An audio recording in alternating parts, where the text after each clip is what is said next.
All right, folks. Well, you know you're in for a treat when you hear that tune because it's time for another week of the Rec Poker Podcast. I'm your host, Jim Reid, Bluffsterini in the home game, and at Rec Poker Jim on the hellscape we call Twitter. And I have the best freaking job in the world talking poker with my friends here on the Strategy Forums edition of the podcast every Monday night while we steal each other's chips in the free nightly home game. Now, I have to mention that we're brought to you by Running Aces, the official sponsor of the Rec Poker Podcast. It's located less than an hour north of the Twin Cities in the beautiful state of Minnesota. And you can find out more about them at runaces.com. And it's important that I shout out our sponsors because most of what we do here is free. We're a largely volunteer-based organization, so we depend on the support of our sponsors and from our premium members who take part in our training material and study opportunities for only $22 a month. And I think if you want to give us a try, you can always get your first month of premium membership at RecPoker for only $5 by using the code RecPoker at checkout. And of course, you can always sign up for our free membership, a community account at RecPoker. All that we require from you is an email address and a smile, although we do insist on both. And we have a lot of great free resources for recreational poker players as well. And I should also point out, in case you don't know, we like to support local food banks here on the show. And so if $22 a month or even $5 a month is too much for you, we will reward you with a free month of premium membership here if you send us a screenshot or a receipt of a donation to a local food bank of any amount. So if you want to be a Rec Poker premium member and only have $1, donate that dollar to a local food bank. Send us the evidence of that donation, and we'll make sure to set you up with a free month here at Rec Poker because it's just one way that we get to make the world a better place, not just the poker world, but the world at large. And we're lucky enough to be able to do it. So, okay, that's a lot. You've heard from me a few times. They let me host the show on Monday, but I am just one man, one small cog in the Rec Poker machine. It takes a group, a gang, a crew to make all the magic happen around here. We call this group of wizards the Wrecking Crew. And if you want to learn more about me or the rest of the crew, you can go to rec.poker/crew, or you can just listen up because you're going to meet a few of them right here on the air, starting with producing co-host Chris Jones. Well, I am Chris Jones. You can find me 5B5 on Twitter or 5x5 in the Poker Stars home game. And I help run our monthly deep dive strategy segment. And we have been going over player exploits. We've been looking at different types of player types and how we might approach playing them differently over the past few months. And I am excited to announce here that in the month of August, our deep dive is going to be kind of extending off our subject for this show, where we're going to be talking about Jim's main event run. Which, if you don't know, he had a very deep main event run, which we'll talk about shortly. And we're going to be talking about some of the ways in which he approached different exploits during that tournament. I'm Kim Kilroy. I'm PetVet33 on social platforms. I'm Fergie56 in the home game. And I run a hand history review once a month on the second Wednesday of the month. And I'm Rob Washam. You can find me as Rabman50 just about anywhere. And I run a book study group on the first and third Wednesdays of every month. Come join us and learn about what all the pros are putting in their books these days. That's right. So yeah, just a little taster's choice of a few of the different Wrecking Crew members and how they contribute to our premium membership here at Rec Poker. We've got a lot going on, and I'd encourage you all to join up and come along. Speaking of joining up and coming along, yeah, so Chris kind of teased it at the top there. This episode will come out in the first week of August. We're recording this mid-July, just after I got home from playing in the World Series of Poker. I always like to go down in June and play in some smaller bracelet events. It's the highlight of my year. There is no greater pleasure or excitement as a poker player than competing for a World Series of Poker bracelet. And I mean, sometimes we even get to shoot our shot and play in the main event.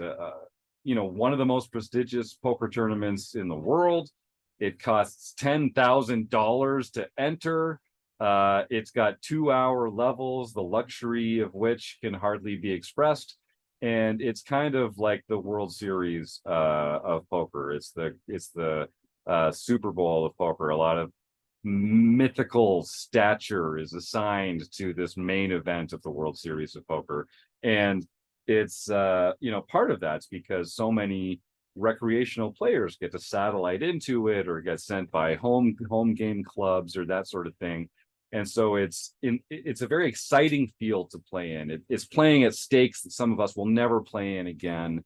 And at the same time, you're playing with some of the best players in the world, and you're playing with a lot of people who really have no business playing in a $10,000 poker tournament of, like I say, satellite winners and people that are like crossing off a bucket list item that might be excellent poker players, in their own right, but they're not at the level that you would typically find in a $10,000 poker tournament. And I am one of those people. So I'm joined by 3 others. So I'm happy to report we were talking about how to handle this episode of the Forums edition. We're going to talk a little bit about my experience playing in the main this year, having a pretty good finish. I went pretty deep in it. 1 part skill, 5 parts luck, mostly just being in the right place at the right time. But I did make some good plays. I did make some kind of savvy diversions from, our typical textbook play. And I'm joined by Rob Washam, Chris Jones, and Kim Kilroy, who have all also played in the main event. So we're all recreational players, but by hook or by crook, we've managed to find a way to compete in this ultimate of poker tournaments. And so we kind of have some insight into how to approach it, how other people approach it, and the trials and tribulations that we've experienced going into it. So I've got a few sort of thoughts on approaching it. I guess I'll just, if our audience doesn't know, so I decided very last minute to play. I had put a staking package together for some smaller events over the summer. And even though I hadn't had a great amount of success, I'd still only been firing 1 bullet per event. And so I had more money set aside for second bullets and rebuys, and I hadn't needed it. And so I decided to see if I could roll that into a main event seat by getting some action sold to other folks, and to see if I could lower my own entry cost. And so I put it out on Twitter. And about 24 hours later, I had said, hey, I'm interested in playing the main event. Who wants to have a piece and put me in? Over the course of the next day and a half, 35 different people had all decided to pledge between $20 for 0.2% of my action, up to we had a few people with like 3% or 5%, 1 person with 7%. But most people were in there for 1% or 2% for $100 or for $200. And we ended up raising enough for me to sell almost 68% of my action, which is amazing. So with an average a percentage of about 2%, these 35 people came along for the ride and took a shot on me and gave me a chance to play in the main. And I'm so grateful for this fantastic group. And as it turned out, I was able to do pretty well and provide a positive return for all these folks that came along for the ride. So that was great. So, I mean, I'm tempted just to start by sort of talking about what my going in mentality was.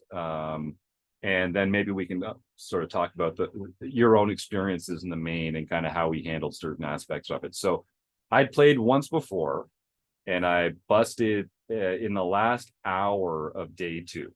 And so I didn't make the money. I didn't make day 3, but I did bag day 1. I did, have the whole experience of getting to play a couple days with the 2-hour levels. And I felt much more comfortable playing for the second time, knowing what that was going to feel like, and having done it before. And it was important. I really did not want to bust day 1. It's a false bubble. It doesn't really make sense if you bust on day 1 or day 2 or day 3. You don't make the money until day 4. But I just didn't want to bust on day 1. Kim, you unmuted there. What's your perspective? Yeah, did you start at the beginning of the day 1? Or did you at all late register? I considered late registering because at the very beginning of my first day, when I played the main a couple of years ago, there were only 4 people at the table, and we ended up playing the first like 40 minutes 4-handed and 5-handed. which isn't my preferred way to play. And so I was a little out of my comfort zone. And I thought about late registering to kind of avoid that. And I even considered coming in on day 2 with 75 big blinds, because a lot of players that make day 2 do it with fewer than 60,000 starting chips, which is the starting stack. And I was no exception. In both times I've played the main, I've gone into day 2 with fewer than 60,000 chips.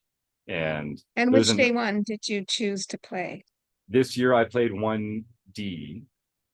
In a vacuum, I would have chosen to play 1C, because then you get a day off before day 2. And then you also get a day off between day 2 and day 3.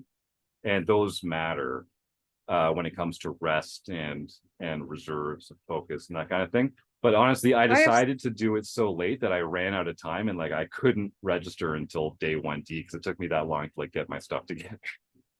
I have a very subjective take on that, and that is that I think the softest field is day 1D.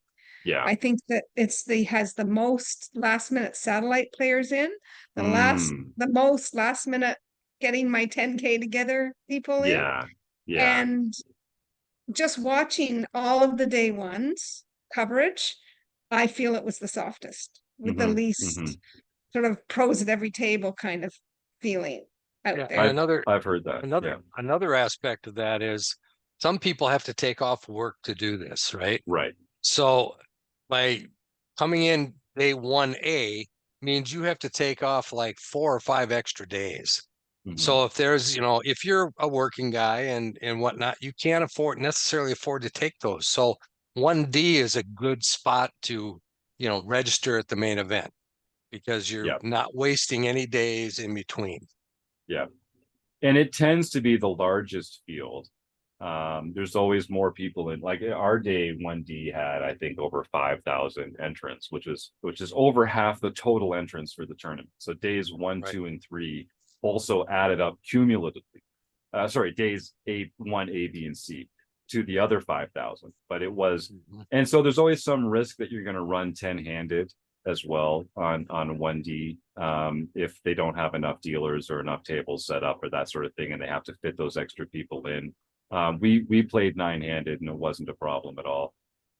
So we didn't have to deal with that. But I think I have heard that 1D, because it has a lot of these players that, are either scrambling to get together or they're recreational players who have day jobs who have to take off as little time as possible, does make it for a softer field. And I just think from the sheer numbers as well, that we just have more Recs to pros. Yeah. Just from the sheer number. I think that makes sense. Your table draw matters a lot. Oh, go ahead. Yeah. I was just going to ask, what day did you play, Kim? I have played 3 times, 3 or 4 times. And I don't remember every year. I'd have to go back and look, but mostly on the last flight. Yeah. Okay. Chris, I think the last time I played on the second last flight because I had a conflict on the last flight. So, Chris, do you remember? Well, I played 1C. I'm kind of I agree with Kim's assessment that you're gonna run into them, but there's still it's still all about the luck of the table draw too. Yeah, because there's going to be some killers on day 1D, and you can't. I mean, like you see the featured table on day 1D, and it's like, well, that table sucks. Like, so I mean, you're gonna run into those sometimes. And I think that day of rest thing is pretty amazing to get 2 of those days to like sort of build yourself up if you are going to make a deep run. And honestly, I don't know, like the experience level, if it's your first main, I've only played 1 main event. I hope to play again, maybe next year. And I think the first time you got to just soak it in, probably play from the start, kind of do the whole thing.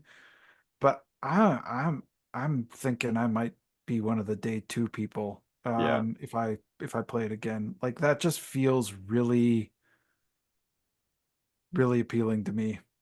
You really have to, like, it's not, you're not likely, especially if you're listening to this podcast, you're not likely to be able to outplay everyone at your table deep stacked on day 1 enough to bring extra chips into day two. And if you're just as likely to get that setup deck on day two as you are on day one. And when you start with 75 big blinds, it's 75 big blinds for 2 hours. And then it's 2 hours of 60 big blinds. And so like you have a lot of time to get cards, to make hands, to develop player profiles. And it's really completely different from any other tournament structure you've ever played. I think I agree with you 100%, Chris. If you're playing for the first time, get in on day one, enjoy that experience. But you know, I'm tempted to play it again, needless to say, and I'm definitely leaning towards playing on day two ABC. The other sort of like sneaky way to do this is to like show up at like the beer level of like, you know, level 6 of or level 5 of day one, where you just like slide in the last hour, you know, play a few hands and then like put it in the bag. I begged day one. I begged a starting stack. I'm gonna play devil's advocate here, because who are we? We are recreational players. Why are we playing poker? Because we love the game and we want to play poker. Why would we want to miss a whole day of playing the best event in the world? Yes. I love it. I love it, Kim. true. I agree 100%. Yeah. Fair. That's the tension, right? Because as a recreational player, it's like we need to decide what are we going to prioritize here. Playing on day one, you get the most play. You get the most time playing in the main event. But starting on day two, I mean, roughly a quarter or to a third of the field has already been eliminated by the time that you start. And so you're not like, you didn't get bad beated out of it earlier. Now, if you get a bad beat at the start of day two, it's like you may as well have anyway. But and also when you come in with like 60 to 75 big blinds, that takes away a skill edge from the most experienced opponents who are going to be better than you at playing 200 big blind, 300 big blind poker. You're going to make bigger mistakes than they are with those deeper stacks behind on day one. So there is an argument for increasing your EV in the tournament, even as a less experienced player, by coming in on day two. But, says Rob, but you're not going to run into as many of those players on day one as you are on day two. Great point. You know, on day one, that's when, no matter what day one you come into, that's when the most, at the beginning of the tournament, that's when the most inexperienced players are there. True. So that really, I mean, as in my experience, my table on day one, I stayed on that table all day. There was some killers on the table, no doubt, but I had so much fun. It was just such a fun table. Everybody was talking. It was just a good time. Now, day two, I got onto a must-move table or something. I ended up moving twice by the afternoon in day two. Yeah. And my first table wasn't too bad. My second table was a bunch of headphones, you know, sunglass wearing people that didn't open their mouths. And my third table was just as bad. And so it was like really, really depressing. It wasn't fun anymore. Yeah. It was like, these guys are way too serious. Where on day one, even though I was sitting with Jason Mercier and Mustafa Kanit at my table, we were having a great time. It was just so much fun. And then you get these guys that are too serious. And, you know, I want to know about that experience for you. What did you ever come into that kind of experience where everything was going great? It's a fun table. It doesn't matter how good the poker is. Everybody's just having fun and talking and having a good time. If Jim was at the table, I'm sure I can guarantee it was a fun table. I would hope so. I would hope so. Yes. Well, it's funny. It's funny you say that, because the table draw matters a lot.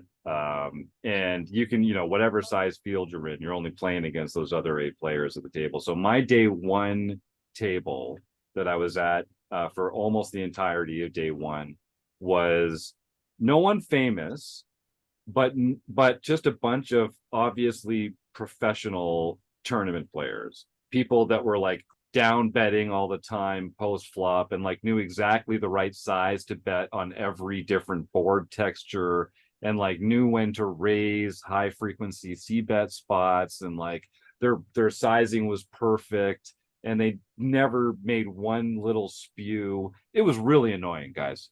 This was not a fun table, and it was relatively jovial. But like no one was limping, no one was like 3xing pre-flop, no one was making raises that were too big or too small. It was just like I was kind of intimidated as a player a bit, because I was like, I am probably the least skilled person at this table, and I was hoping on day one to at least get a few soft seats at the table, but I was definitely the softest seat there. So I played very defensive. Yeah. It's interesting that you picked up though. You picked up what type of table you were at. Yes. So you yes. know enough to know yes. when the competition is at whatever level they are. So Yes. that's good. That's definitely good.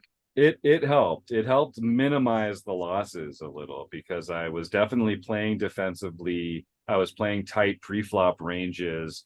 You know, I was, and because stacks were deep, I was in a position where it's like, okay, getting into hands post-flop, I need to play in such a way that I'm not creating big pots out of position. You know, maybe I have to take a street off of medium value hands, because I don't want to give these excellent players a chance to recognize that my range is capped on this turn and bomb away at 2x pot and put me in a terrible position. So it was a lot of small ball defensive. Let's make hands, you know, let's check call, let's bet size, let's use our sizes well. And so of course I had a very, you know, like tight image, which matters. Like using your image matters a lot, for sure. Well, and Jim, when you're that, go ahead, Jim. I'm sorry, I was just gonna say, when you're that deep, you don't want to blow. Right. I mean, you absolutely don't want to blow the pot. So you're playing well. Yeah, I was going to say to our listeners out there that are contemplating playing the main event, that's the best way to play day one, is using when you have 2-hour levels. You should be playing a tight range. Yes. Like, yes. absolutely. Yeah, and what a lot of people don't understand is when you're deep stacked, they feel like they got so many chips they can just throw them around and have fun. But when you're deep stacked, if you look at all of the solvers outputs, all of the pre-flop ranges, you're actually playing much tighter than you would at a 50 or 60 big blind stack. Yeah. Yeah. Because having the nuts is really important in big pots on future streets, or being able to have the nuts. And so it's a very different dynamic. So I actually went into day two with, instead of the starting stack of 60,000, I had 30,500. And like I had spent all day whittling my stack down to half. And I got it up to 70. Good man. I got it up to 71K in the first few orbits, because I was making hands. I was flopping sets, you know, making top pair, top kicker. And then I just got like no hands for 5 hours. And I went from 71,000 down to like 50,000. And then I just tried one little bluff, guys. Just one little bluff out of position. I squeezed with ace-6 of clubs out of the small blind, thinking I'd get some folds with some tight image. And the board did not come with clubs, unfortunately. And I tried to take it away anyway with a little bet, but they called, and like I ended up losing. So that got me down to about 30,000. That's where I finished the night. But my first, and then they broke our table with half an hour to go.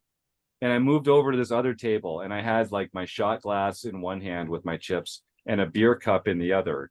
And I sat down at the other table, and everyone had a beer in front of them, and they were all laughing. They're like, "Oh, look at this guy with the shot glass!" And like, we did the hot dog is the hot dog a sandwich question thing there, and like, man, why couldn't I just be playing at this table all day? They were having a great time. They were getting it in, you know, wide, and like it was and like it made a huge difference to how I played, to how I approached different opponents, to like my opening range. I was 3-betting more. It was just a completely different. So like you really have to just play the table that you're at, and you have Yep. chips to do Yep. it. There were other spots where I was at, really fun tables. And then there was the time that I was at Adrian Mateus's table, along with Adam Friedman, bracelet Yeah. winner, Yeah, a that couple that. other. photo was was that also Antoine Saout? Was he at I that believe table so. too? Yeah, Oh my God. I mean, yeah. that It table was was just insane. they put me at that table at the end of day 4, so we'd already made the money at that point. And I think I played my last 3 hours at that table of day 4. And I'm not exaggerating. I voluntarily put money in on 2 hands in that last entire period. Chris, one of 4 them was hours. calling with pocket fives. I wanted to see a flop with pocket fives. Did not improve, but we had a good time. Well, And then the only other hand was I open shoved my last 9 big blinds with ace queen. And I was like, just think it's aces, guys. Just fold. Like, I just want to pick up the blinds here. And they did, because they'd only seen me play 1 hand in 3 hours. And so You must have had aces then, it right? must have had aces. And so I even tweeted out, I was like, guys, I snuck a bluff through with ace queen suited. They bought it. Oh, those fools. So like that, I was just like just total defense. Just like, I just wanted to make it day 5. and Like, that was also, I think, if I remember, like Adrian Mateos was like the chip leader of the whole tournament, right? He then. had a so he ton. had like a pile, right? Yeah. he had a ton. That's tough when you got like one of the 5 best players in the world and they Yeah. have like I was 200 big blinds. You're Yeah. like, Yeah. I was about to Luckily- say, I think Adrian might be the best player in the world. I Right, don't know. right. He's Yeah. really freaking good. And it was a crazy environment because there were 3 different camera crews set up for him and a couple other players at that table. So like everything you're doing, you're going to be in like the B-roll, or like there's a camera right here behind you taking a shot of it. And it was and it was a very tense table. It was like the energy sucked. Everyone was completely quiet and intense and stressed and like not saying a word. And so literally for 2 hours, it was like pulling teeth. And so I intentionally deployed the hot dog sandwich debate. And I like told people it was coming on Twitter. I was like, all right, guys, we got to do something to change the energy here. And so I started with a show of hands just to see like who was in the pro hot dog, who was in the anti hot dog camp. And it actually got some smiles and a couple people laughed. And all of a sudden it was like, we're still playing excellent poker and we all want to kill each other, but we're like having a little more fun with it. And then like a new person would come to the table and I'd look at the rest of the table and wink and be like, so there's just this one question we have to ask you as the new member here. And all the rest of the table would be like, oh God, no, not the hot dog thing. But you could tell it was like this thing that had broken the ice, and that and it really did make a difference. And I feel like the table was like more pleasant to play at. But the next day, day 5, I was also at a table with a bunch of killers, just high stakes cash players, people that had made it to the final table of the main event before. But it was a very friendly, outgoing, fun, giving each other attitude, cheering each other on. The caliber of play was really high, but we also had a really fun time that entire day. And so it goes to show, like, even the best players in the world, like, you can actually still have fun playing poker. It's just, you have to bring some intentionality to it. Like, it's not just going to happen by accident, but it is available there. So I really enjoyed that. But yeah, I played very defensively because from the end of day 1, I very rarely had more than 30 big blinds ever. And so it seems like from that point on, you also had pretty tough table draw. I mean, I guess the whole main event is littered with all the best players in the world, but there are different table draws where you don't. I mean, like you had Dietrich Fast on your left. You had these. I mean, so you had some tough tables. Yeah. Did you have any soft tables? No. I had a couple tables where, like, I think I had 2 tables where I could tell that at least one other player was not a professional.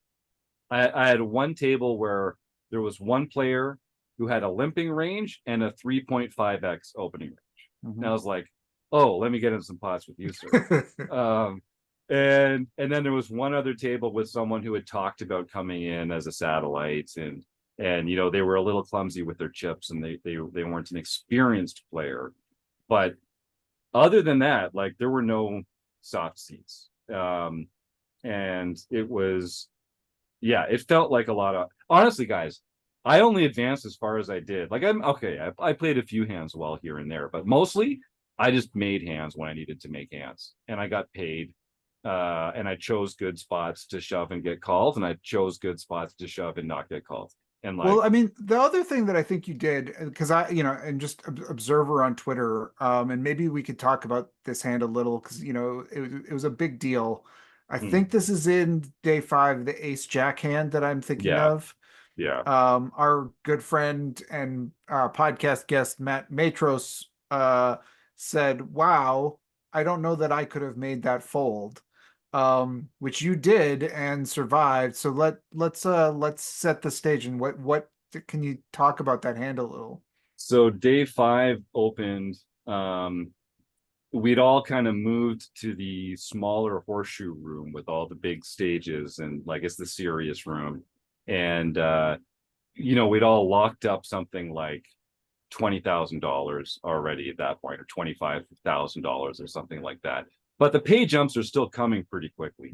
And I started the day with 12 big blinds, and my Vegas roomie, Merv Harvey, and I had sort of like talked through, okay, so what can we expect the start of the day to be like? And I was like, okay, worst case scenario, I'm in the big blind, and I have to pay 2 of my big blinds right up front for the big blind and the ante, and then the small blind. So worst case scenario, I'll have one orbit where I'm down to 9.5 big blinds, and then I'll have another orbit where I'm down to like 6 or 7 big blinds. And that's when I will start getting desperate to shove. Because when I get below 6 big blinds, like, you really don't have a lot of fold equity anymore at that point. And even with good hands, like, you're really just happy picking up the blinds in the ante. So my mindset was very, let's ladder up. I'm only going to take chances when I think it's really necessary. And you know, Stewie Carriage has taught me, longtime premium member here at RecPoker, has taught me the value of that short stack and how to get the most out of it. So I this hand took place, I think, in like the second level of the day. I had gotten down to 6 big blinds. I'd stolen a couple. I think I was still, at this point, I'm on 7 big blinds 2 hours into the day. Or sorry, 3 hours into the day at second level. And everyone knows that I'm playing tight and trying to ladder up. I'm by far the tightest player at the table. One player opens in front, and I've already primed myself to shove now. I'm like, okay, I can't wait. I look down, I've got ace jack offsuit. I'm like, someone open in front so I can shove, and this is a good spot. Player opens in front. I'm getting ready to shove. The player to his left looks down at his cards, and then looks over at me, and then like eyeballs my stack a little, and then looks back at their cards, and then just smooth calls. And this sent like alarm bells going off in the back of my mind. And I'm normally like, I have a plan, I'm going to stick with my plan. And so many times I've just been like, well, here's my ace jack, I've got 7 big blinds, you know, I'm sure I've got some equity. Let's see what God has in mind for us. But this guy, just that look at my stack, and like, it really got me thinking that he's trapping with a super premium hand. So I tanked for a long time, and no one called the clock, but they were like, listen, I'm not calling the clock, but it would be great if you made a decision here. And so I violently folded, and I was kind of like beating myself up for being a nit. It's like, even if he's got pocket kings, you know, you've still got 30% equity or something. Like, you know, there's 3 aces out there. But as it happened, they played out the hand and they got to showdown, and I got to see his hand, and he turned over pocket aces. And he looked at me and said, what did you fold? I was like, I folded ace jack. He's like, God damn it. I wanted you to shove so bad. And it was really like, I think it's it's one of the hands I'm most proud of, as silly as it sounds, just like folding ace jack to a raise. But I go broke there so often if this guy doesn't, if I'm not paying attention, if I could, like, if that first guy makes his open and I'm just like, okay, well, time to go all in, and I start looking at my chips or something like that, I mean, I go broke there every time. It's just something about the way that this guy looked at my stack allowed me to get away from it. But yeah, that one's gonna stick with me for a long time, for sure. Yeah, that's a great way of like talking about observing the table too, and just being present in your situation, and not, because like the charts would say, ace jack, it's just time, we got 7 bigs, blinds are coming around, we don't have much fold equity anymore, but we do have still a little. I don't know, but yeah, that's a great, and then you were rewarded by getting some big pocket pair in the next couple of hands, right? Basically what happened, so I made it to the next blinds, and then I was in the big blind, I think for this one I was in this, how did it go? I was in the small blind, and I looked down at pocket 3s and it folds to me. And so this is my last 4.5 big blinds now, because I had 7 and now I went through the big blind, and now I'm in the small blind because I folded the ace jack hand, and I shove pocket 3s for my last 4.5 big blinds, and the player in the big blind calls with king queen offsuit. And this is, so I officially declared my one time. I was like, this one feels right. This is where I need the one time. Dealer, please note that the one time's coming, which is good because they did hit a queen on the flop, but it ran out 4 clubs, and I was the only guy with the 3 of clubs, and so I managed to win that hand and double up. The next orbit, I'm in the small blind. No, the next orbit, I'm in the big blind. The player to my right shoves with ace 3. I've got pocket 7s and hold. So now I double up again. So now I've got like 16 big blinds or something like that. And then the very next hand, I get pocket aces. And I'm proud of this one too. This is one where I manipulated this other player with my language to shove. And so I say to the table, I look down at pocket aces and, like, my hand starts shaking. And I say to the table, like, wow, this is the first time I've had a chance to just make an open raise. Like, how about this? Look, I got a stack now. I can see a flop and like play some poker. So I raise minimum instead of shoving for the first time all day, which normally is a very strong look. Certainly like min raising off 8 big blinds or min raising off 10 big blinds. But I had just enough that it was like, oh, maybe he's actually min raising. And so we get a call from the button.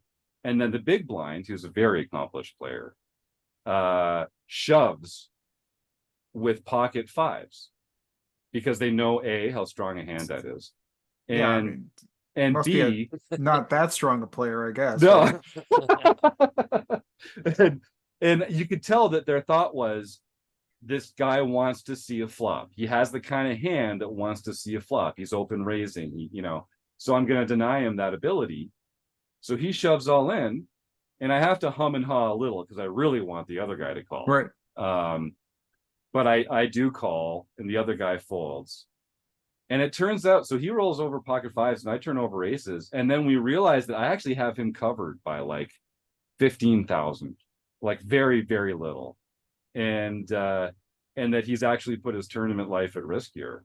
And it runs out clean, and I double up again. And like, now I have some chips. Now I have some chips on this table, and I'm the guy that cannot lose a hand, right? So there's like, everyone's excited for me, this recreational player who's like going on a run and has all these chips in front of him, and like the dynamic of the table changed quite a bit. So the last hand I want to talk about is, well, we'll get into this in great detail in the deep dive and maybe in some future episodes, but now I've got chips. Everyone's like excited for me. I think it was the next orbit, I'm in the big blind, and it goes open, call, which was very rare to get 3 players in a pot before it got to the big blind. And I look down at 4-2 of hearts, and I'm like, I've got some chips for one big blind. I could make some surprising straight flushes or two pairs here. I got to close the action. Let's just see flop. So I call. And bear in mind, again, tightest player at the table by like a factor of 15. The flop comes 6-10-6. There's the small blind player checks. So I check, under the gun checks, middle position checks.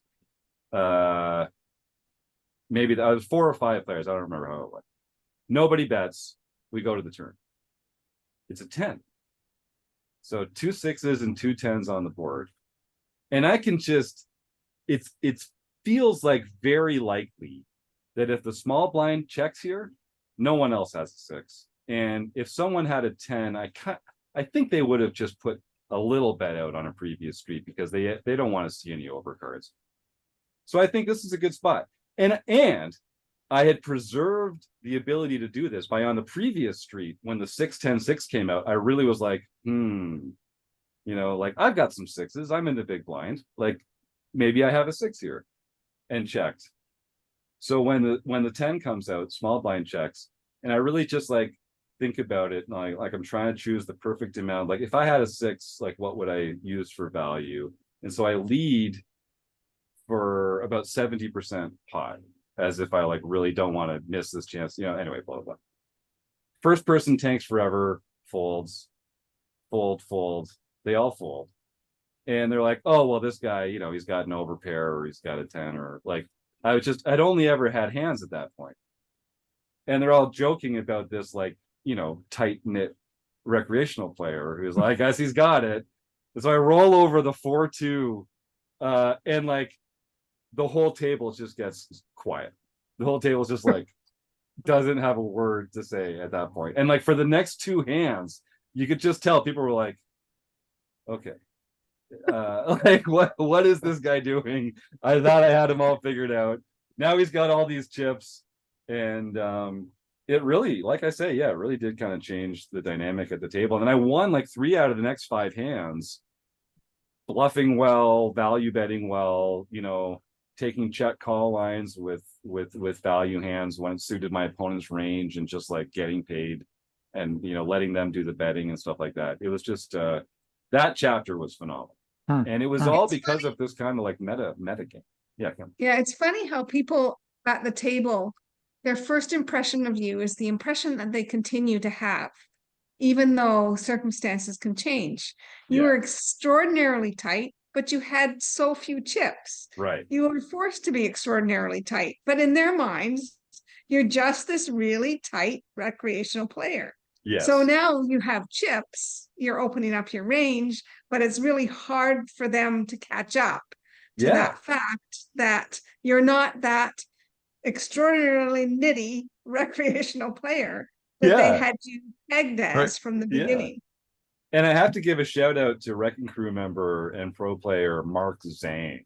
So Mark was down there at the same time that I was down there. We ate dinner together on break quite a few times. Mark was very generous with his time and his advice on how to approach spots in the main event, and like playing small ball more, 3-betting less, making hands. It really helped me. It really helped me kind of shape how I approach some of these hands. And so I was texting with them on the morning of day 4, which is when the money bursts, when the bubble bursts and you make the money. And Kevin Mathers had come over and said like, oh, good luck, Jim, that sort of thing. And he'd asked a question about RecPoker. And so the table kind of knew that I was a recreational player, and that but also like that I knew people in the industry. And so I was kind of really leaning into the whole weak tight player. And like I told them that I folded pocket jacks to 1 raise before the money burst and this, that, and they're like, oh, stop talking. Like, you're not doing yourself any favors there. And I was joking with Mark, like, I'm really leaning into this tight, weak image. I can't wait for the bubble to burst so I can start like unloading on these guys. Cause my whole attitude was make the money. I had like 20 bigs or something, make the money. And then I don't care about laddering up. Ladders are for playgrounds at this point. Like let's build up a stack. I don't care. 15 to 17, 5, 17-5 to 20, like that's just not that big a difference. And I had enough chips that I could afford to lose some hands. It's like when you've only got 7 to 12 big blinds, like laddering matters more in a way, because you know that's really all that you can do. When you've got more chips, like you can actually accumulate a stack, you can lose some pot and still ladder and get tighter when you're short. So laddering becomes more important as the ladders get a little bit more. Yes. Now, you were certainly more involved with laddering later on. I definitely was. Yeah. Yes. Yeah. Because my stack was a lot shorter. They happen more frequently too, right? Like I forget how many people have to bust between that 15 to 17-5, but it's more than 100, right? It's it's a few hundred players. Yeah. So I mean, I mean, it's hard to do it. Curiosity about because you mentioned the bubble. I know maybe we got to wrap this up soon, but were you that bubble, it lasted a decent amount of time, but maybe not as long as it could have or should have. And I think you made a note when I was following along on Twitter, at least you were kind of aware, at least the room was aware of like the kinds of hands that were kind of getting it in the middle. Yeah. And I'm curious about, I don't know if you've seen it after the fact or if you knew it during play, but that the actual bubble hand that we all saw, which wasn't aces versus kings hands, but it was for piles and piles and piles of chips. Yeah. I mean, it was a 7-bet all in situation, more than 120 big blinds stacks getting it in. Were you aware of that happening? And yeah, go ahead. Well, we weren't aware of the pre-flop dynamics of the hands, but so if folks are wondering, so the way it works is when you're 4 from the money, they go hand for hand in the tournament area. And what they do, so every table plays one hand. And what they do is if at any point during that hand, there's an all-in and a call, they just stop the action. No one reveals their cards. You don't deal out the rest of the hand, and you just like wait until all the other tables are finished. And then it's like, okay, we're 3 from the money, and there are 2 all-in hands in this round. Then the camera crew goes over to that table, and they're like, reveal the hands, and let's play the turn in the river. And then you find out if someone busted or not. And then you move on to the next hand. So that happened. And then it's like one person busted. I was like, all right, well, now we're 2 from the money. Let's play it, shuffle up and deal. And so we play another, every table plays one hand. And it's like, okay, now there's 3 players that are all in. Let's go through those hands. And like only one person busted. I was like, all right, well, now we're 1 from the money, shuffle up and deal. And you're all just like, like, let's just find out, let's end this agony. And so we were 1 from the money, and there were 6 all in hands on that one. And it was like, this is going to happen now. Yeah, this is going to happen. Yeah. Do you think that the reason for that is because people know that the bubble gets paid $10,000? I think that's kind of like, that was so bizarre that there was only 2, and then maybe there was 3, and then there was 2, and then now there's 1 person to go, and there's 6 all-ins. Honestly, it might have factored in a little, but most of these hands are aces versus kings. Mm-hmm. Of all the hands that we saw, almost all of them were aces versus kings. I watched all of them. I saw that we had ace queen versus ace 5. Yeah, there was an ace king. There was one TJ Reid, who's a buddy of mine, a writer. And ODB Baker, one of the David Bakers had like ace queen and called it off versus a jam. TJ had a huge stack, and so he opened every hand pre-bubble and won 4 out of the first 5 hands just because no one was going to tangle with them until someone shoved on him with ace king for their last 4 big blinds, and he called with 8-3 suited because that was the hand that he'd opened with, and he flopped trip 8s and sent that guy home, and that's the guy that burst the bubble.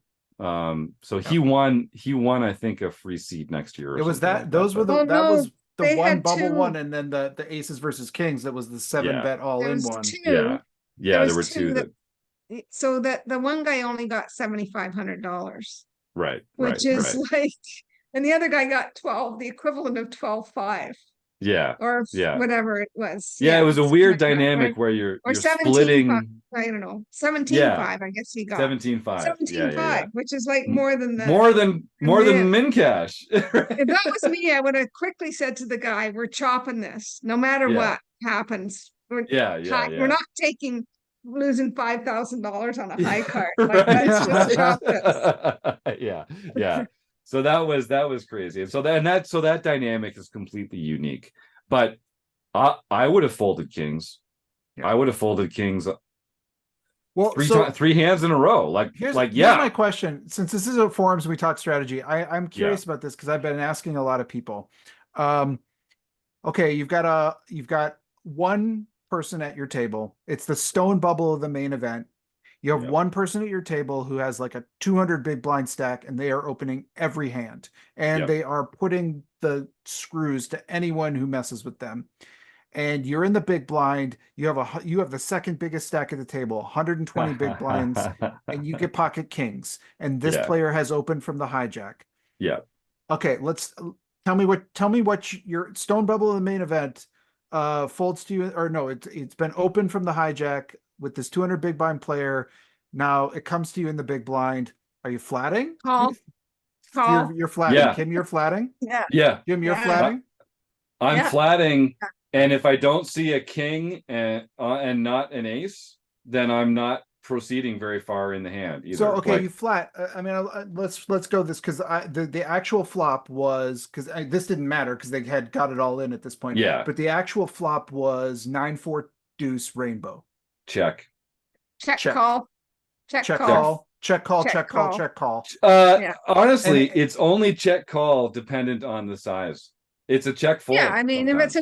if it's normal So bet. how much of your stack are you willing to sort of like say, my kings are probably good here. This guy's just messing around.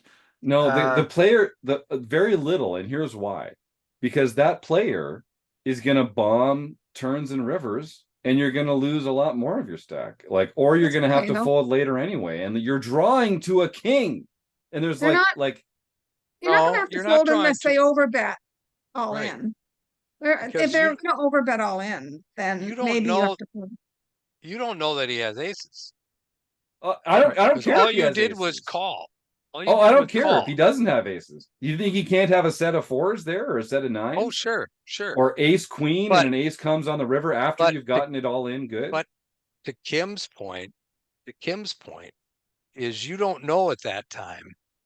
And if there's normal betting, you got your 1/3 on the flop, you got your 2/3 on the turn, and then you got some bet on the river. How are you getting away from pocket kings there? Unless the guy goes ape shit crazy and bets, 2x pot or something. I get away from kings like it's my job on that spot. And then the very next hand, I'll get it in with a worse hand than kings because it's not on the absolute bubble of the turn. Or if I had that player covered, it's a whole different ballgame. Right. But if they cover me, I'm not calling. I'm not putting chips in. See, I think it's like the old adage of whether you're going to fold aces on the bubble. So I would fold aces on the bubble. Here's my thoughts on that. If you spent $10,000 to buy into this and it's half a buy-in that you're going to make, you never fold aces on the bubble. If you satellite it in for $215 and you're going to make, I don't know how many buy-ins now, 15,000, you can fold aces on the bubble. Yeah. Like it's just completely different scenario. It'd be like 60 buy-ins. Yeah. Yeah. Right.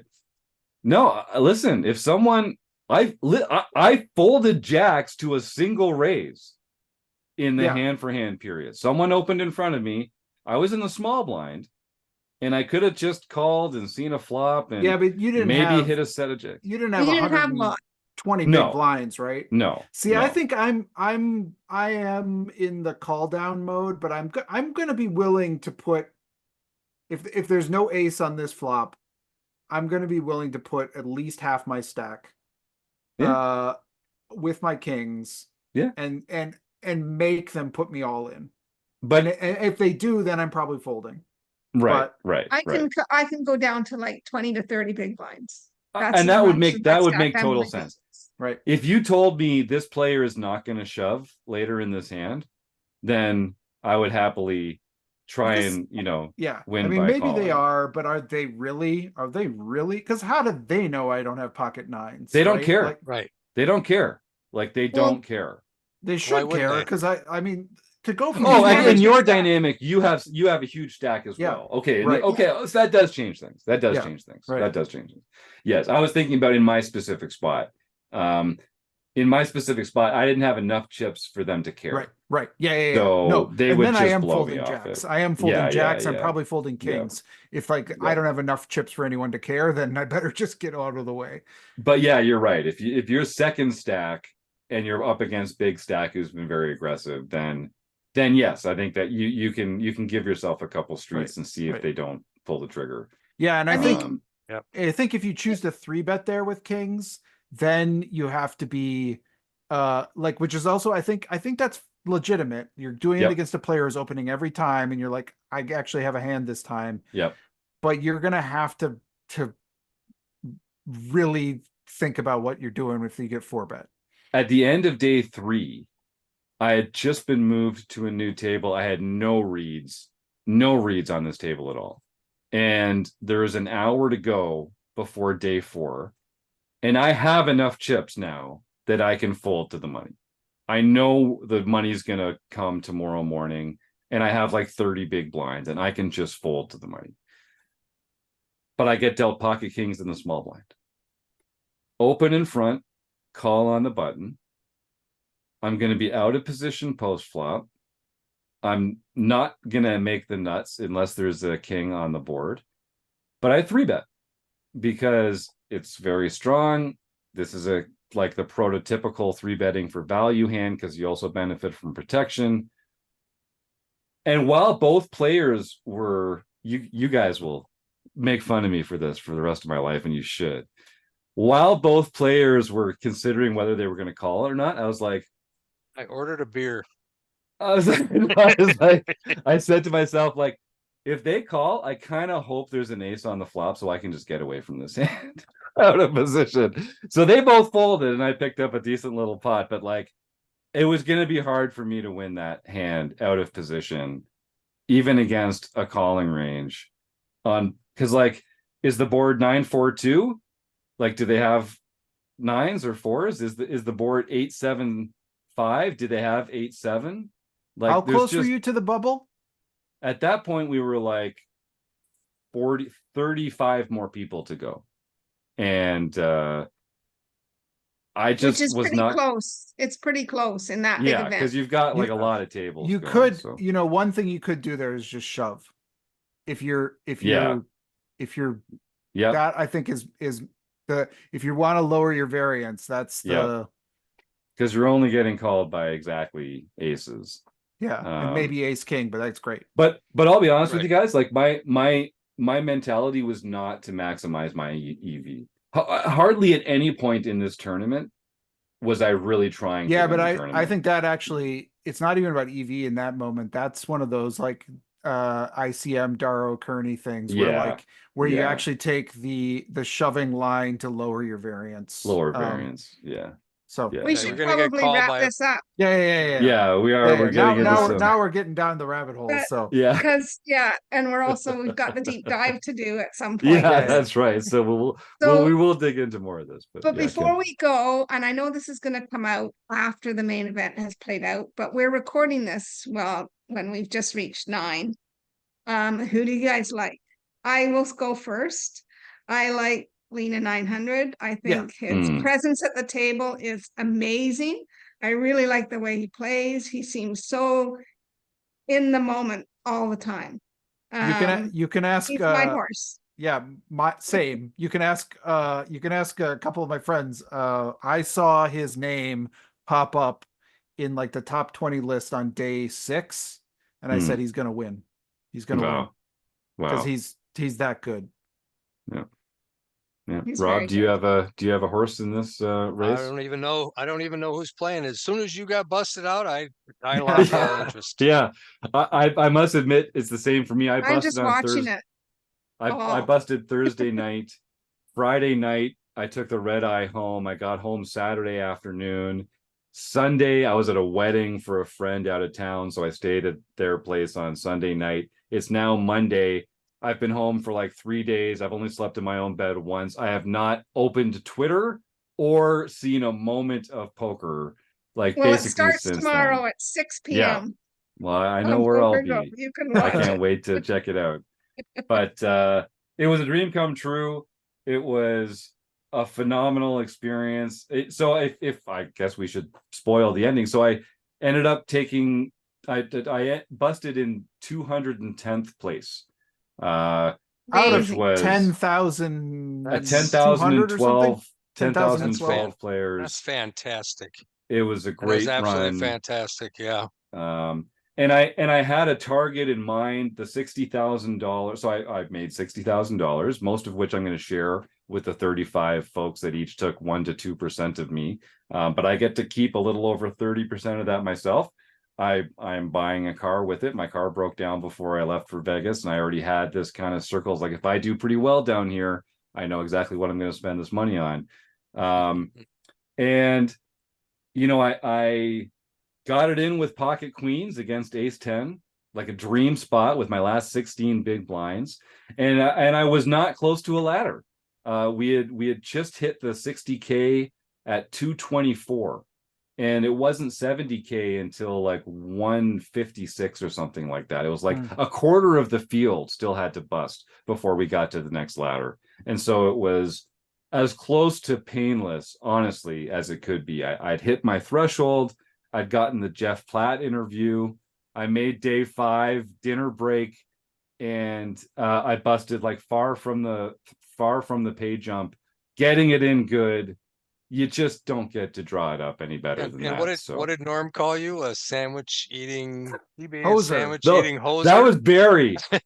I heard Norm took a shot at me too. I haven't actually heard that portion of the interview yet. But yeah, Barry Carter put out a tweet saying that he'd invested in a bunch of pros and authors and like great GTO minds, and the only horse he had left was this sandwich eating hoser. That's right. That's right. So there was a lot of great. hashtag sandwich eating hoser responses on Twitter, which was super fun. And if folks want, I'd encourage you to go back to at RecPoker Jim. My Twitter feed from each day that I played is a pretty entertaining exchange between my feelings about the day and then a lot of other people like coming along for the journey and sharing their thoughts. And I think you'd get a kick out of a fantastic ride. Yeah, I thank you. had go, 3 Betty. days Way to of go. using Twitter more than I Yeah. have all year. Yeah. Same. I don't log in very often, but I was like every morning I was like, what's happening? Yeah, it was a dream come true, and I never thought I would reach that depth in the main event. So I'm very proud of myself, but I know how lucky I got to be there, and very grateful for all the support from RecPoker and my friends and supporters along the way. I haven't really stopped smiling since. I know that'll come as a surprise to a lot of you. But yeah, the smile has been pretty permanently fixed on there. So I just can't wait to see what happens next. And if you're a new listener, thanks for tuning in. And remember, you can always get a free month of premium membership here at RecPoker just by supporting your local food bank. So get involved, and thanks for your support. And yeah, well, I'm looking forward to breaking some of these down in the deep dive, Chris. This is going to be yeah, that'll be fun. we're going to have a lot of fun with this. I mean, come on. Yeah. Come on. Main event, man. All right. Well, Chris Jones, Kim Kilroy, Rob Washam, thanks to you for lending your time. Thanks to the Running Aces Hotel, Racetrack, and Casino for their support. All our premium members and all our listeners at home. We couldn't do it here without you on the RecPoker podcast. So we'll catch up with you soon. Thanks for tuning in.